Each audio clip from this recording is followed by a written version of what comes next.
Hello friends, welcome to my channel SS brilliant thoughts. One thought can change your life. एक बार फिर आपके लिए एक नए टॉपिक के साथ। तो चलिए शुरू करते हैं। शुरू करने से पहले अगर अब तक आपने मेरे चैनल को सब्सक्राइब नहीं किया तो प्लीज मेरे चैनल को सब्सक्राइब करना ना भूलें एंड बेल आइकन को जरूर प्रेस करें ताकि मेरी फ्यूचर की वीडियोज की नोटिफिकेशन भी आपको मिलती रहे। तो चलिए शुरू करते हैं। पहला क्वेश्चन है, गौतम बुद्ध को ज्ञान की प्राप्ति कहाँ हुई थी? आप में से जिसको भी इसका आंसर पता है प्लीज कमेंट बॉक्स पे अपने आंसर जरूर फीड करें। इसका आंसर आएगा बोध गया में। गौतम बुद्ध बौद्ध धर्म के प्रवर्तक थे। इनका जन्म 483 ईस्वी पूर्व हुआ था। नेक्स्ट क्वेश्चन की तरफ बढ़ते हैं। गौतम बुद्ध के बचपन का नाम क्या था? इसका आंसर आएगा सिद्धार्थ। 12 वर्ष की आयु में एक ऋषि ने भविष्यवाणी की थी कि ये या तो सार्वभौमिक सम्राट बनेंगे या महान ऋषि बनेंगे। आपको बता दूं 35 वर्ष की आयु में इन्हें ज्ञान की प्राप्ति हुई थी।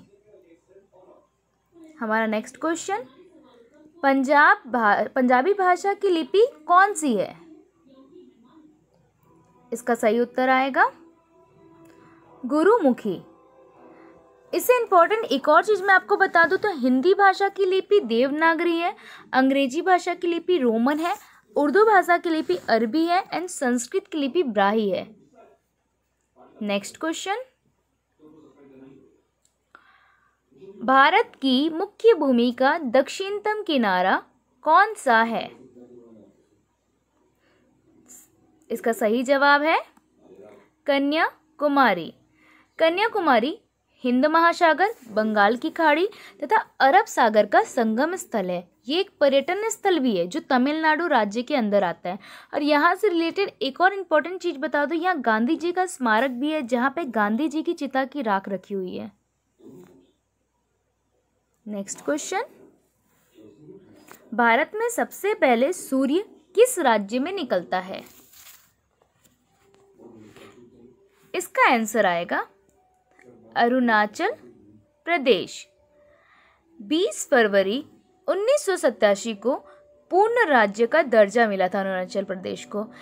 अरुणाचल प्रदेश की राजधानी ईटानगर है और अरुणाचल का अर्थ होता है उगते सूर्य का पर्वत। नेक्स्ट क्वेश्चन की तरफ बढ़ते हैं। इंसुलिन का प्रयोग किस बीमारी के उपचार में होता है?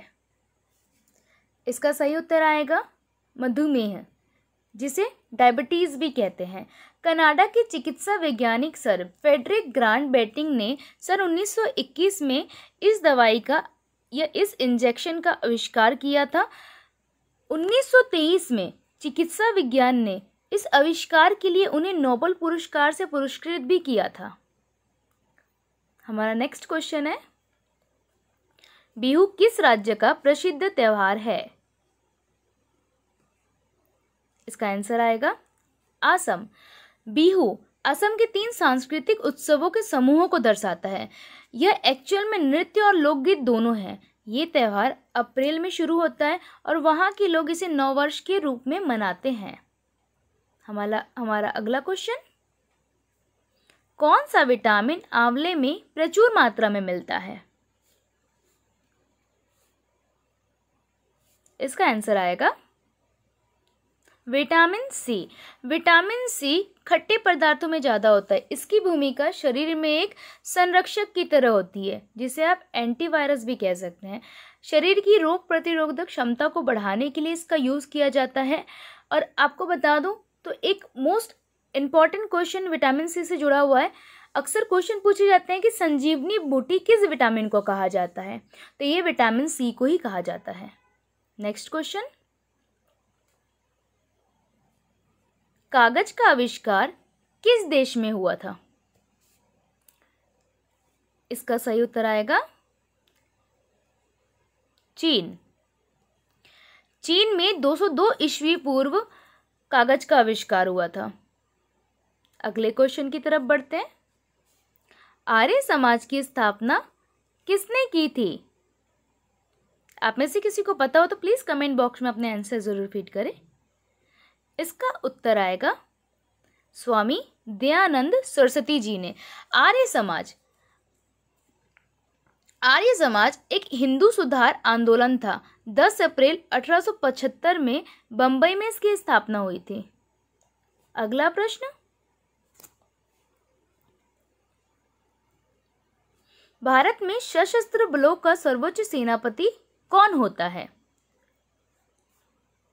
इसका उत्तर आएगा राष्ट्रपति। राष्ट्रपति से बता दूं तो अभी वर्तमान में हमारे राष्ट्रपति रामनाथ कोविंद जी है, जो 20 जुलाई 2017 को राष्ट्रपति पद पर नियुक्त किए गए, बट 25 जुलाई 2017 में इन्होंने शपथ ग्रहण किया। ये भारत के 14वें राष्ट्रपति हैं और अभी भारत के उपराष्ट्रपति वेंकैया नायडू जी है। और रामनाथ कोविंद जी के बारे में आपको एक चीज़ और बता दूं तो ये राज्यसभा के सदस्य भी रह चुके हैं और बिहार के राज्यपाल भी रह चुके हैं। अगला क्वेश्चन, पोंगल किस राज्य का त्योहार है? इसका उत्तर आएगा तमिलनाडु। तमिलनाडु में जैसे पोंगल मनाया जाता है वैसे ही पंजाब में लोहरी भी मनाई जाती है। यह त्यौहार सूर्य को अन्नदाता मानकर 4 दिन तक उत्सव मनाया जाता है। इस त्यौहार में प्रतिवर्ष 14 या 15 जनवरी को यह त्यौहार मनाया जाता है और यह त्यौहार किससे रिलेटेड रहता है? फसलों की कटाई से रिलेटेड है। अगले प्रश्न की तरफ बढ़ते हैं। भारत की पहली महिला शासक कौन थी? इसका सही उत्तर आएगा रजिया सुल्तान। मुस्लिम एवं तुर्की इतिहास की पहली महिला शासक थी है। अपने पिता इल्तुतमिश की मृत्यु के पश्चात दिल्ली का सुल्तान बनाया गया था इन्हें। हमारा अगला क्वेश्चन है, टेलीविजन का आविष्कार किसने किया?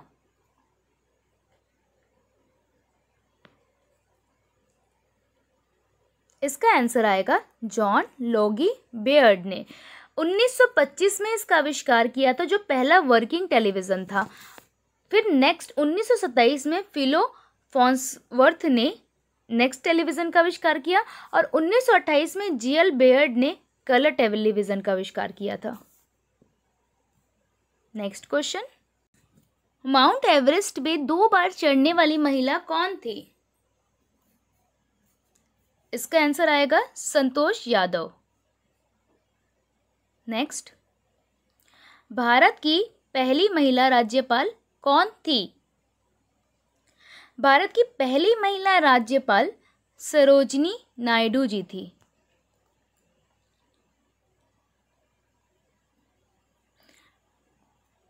अगला क्वेश्चन,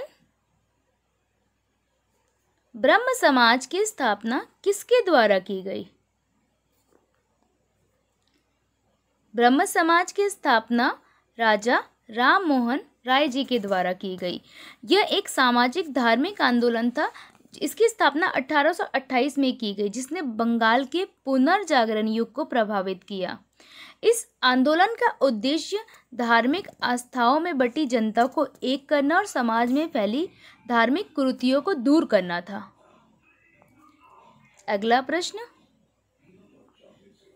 स्वामी दयानंद सरस्वती जी का मूल नाम क्या था? इनका मूल नाम मूल शंकर था। स्वामी दयानंद सरस्वती जी आधुनिक भारत के चिंतक, समाज सुधारक भी रहे हैं। वेदों की ओर लौटो इन्हीं का नारा था। अगला प्रश्न, रामकृष्ण मिशन की स्थापना किसने की थी? इसका आंसर आएगा स्वामी विवेकानंद जी ने। स्वामी विवेकानंद जी के बचपन का नाम नरेंद्र था और इनके गुरु रामकृष्ण परमहंस जी थे। 1 मई 1890 में इस संस्था की स्थापना की गई थी और अभी इस संस्था की दुनिया भर में 179 शाखाएं हैं। अगला प्रश्न, अर्थशास्त्र नामक पुस्तक किसने लिखी? इसका आंसर आएगा चाणक्य कौटिल्य ने। यह 4वीं शताब्दी में लिखी हुई संस्कृत की ग्रंथ थी। इसमें राज्य व्यवस्था, कृषि न्याय एवं राजनीति के पहलुओं पर विचार किया गया था। अगला प्रश्न, सूर्य उदय के देश के नाम से कौन सा देश प्रसिद्ध है? इसका आंसर आएगा जापान। यहाँ सूरज सबसे पहले दिखाई देता है। अगला प्रश्न, दिल्ली भारत की राजधानी कब बनी? इसका आंसर आएगा 1911 में। 11 दिसंबर 1911 में दिल्ली को भारत की राजधानी बनाया गया, पर 13 फरवरी 1931 से यह राजधानी के रूप में कार्य करना शुरू किए गए। और जब 1911 में जब दिल्ली को राजधानी बनाया गया तो कोलकाता को बदल के इसे राजधानी बनाया गया था। पहले हमारी राजधानी कोलकाता हुआ करती थी, ब्रिटिश ने बाद में दिल्ली को राजधानी बनाया। अगला प्रश्न, भारत के राष्ट्रीय झंडे की लंबाई और चौड़ाई में कितना अनुपात होता है? इसका आंसर आएगा 3:2। अगला प्रश्न, किस धातु का प्रयोग मानव द्वारा सबसे पहले किया गया था? इसका उत्तर आएगा तांबे का। पाषाण युग के बाद कांस्य युग आता है। पाषाण युग में पत्थरों का उपयोग किया जाता था और कांस्य युग में तांबे का उपयोग किया गया है।